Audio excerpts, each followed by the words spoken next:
చిలకలగూడ పిఎస్లో దారుణ హత్యకు గురైనటువంటి అలియాస్ యావన్కు సంబంధించి పూర్తిగా ఉద్రిక్త పరిస్థితులు అయితే నెలకొన్నాయని చెప్పాలి. ఇటు సీతాఫల్ మండిలో ఉన్నటువంటి ఆ యువతి అంటే ఆ యావన్ ప్రేమించినటువంటి యువతి ఇంటి ముందు కూడా బంధువులు ఆందోళనకు దిగారు. స్థానిక కార్పొరేటర్ హేమ ఉన్నారు, ఒకసారి మాట్లాడదాం.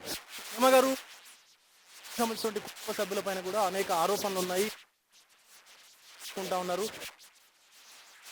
లేదని చెప్పి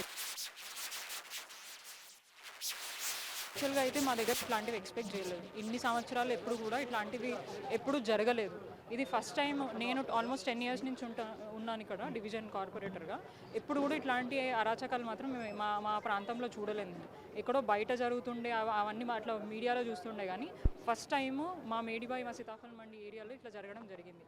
అండ్ 3 నెలల కింద కూడా ఇక్కడే చాలా దారుణంగా వాళ్ళే ఆ మనుషులు ఇప్పుడు ఎవరైతే అక్యూజ్డ్ ఉన్నారో వాళ్ళు ఇక్కడ ఉన్న ఏరియా పీపుల్ని కొట్టడం జరిగింది. ఇక్కడున్న ఎవరైతే సురేష్ గారు ఉన్నారో వీళ్ళ ఫాదర్నే.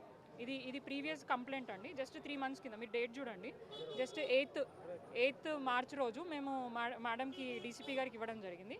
ఇది చూడండి, ఇది జస్ట్ 3 months.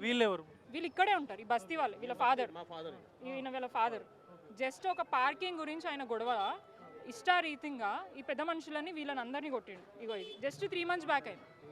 ఇది డీసీపీ గారికి మేము ఆల్రెడీ కంప్లైంట్ ఇవ్వడం జరిగింది. వాళ్ళ మీద యాక్షన్ తీసుకుంటా అన్నారు, వాళ్ళ మీద షీట్ ఓపెన్ చేసినారు. మరి 3 monthsలో ఎట్లా క్లోజ్ అయిందో మాకు అర్థం అవ్వట్లేదు. వాళ్ళ మీద రౌడీ షీట్ ఇప్పుడు అడిగితే వాళ్ళ మీద రౌడీ షీట్ క్లోజ్ అయిందని చెప్పి కాలనీలో ఉన్న వాళ్ళతో అందరితో అలాగే ఉంటారు, అట్లనే ఉంటారు. ఇక్కడ ఇగో వీళ్ళు కాలనీ వీళ్ళని అడిగితే వీళ్ళు క్లియర్గా చెప్తారు. మనుషుల మధ్యలో బతుకుతున్నట్టు అనిపిస్తలేదు. వాళ్ళు మృగాలు యాక్చువల్గా చెప్పాలంటే. ఇక కనీసం మృగాలైనా కనీసం ఆకలైనప్పుడు మనుషుల మీద పడతాయేమో, కానీ వీళ్ళు చాలా డిఫరెంట్గా ఉన్నారు. గాంజాయి తాగుతారు, రోడ్డు రాత్రిపూట midnight బ్లాక్ చేస్తారు. పోలీసులకు సంబంధించి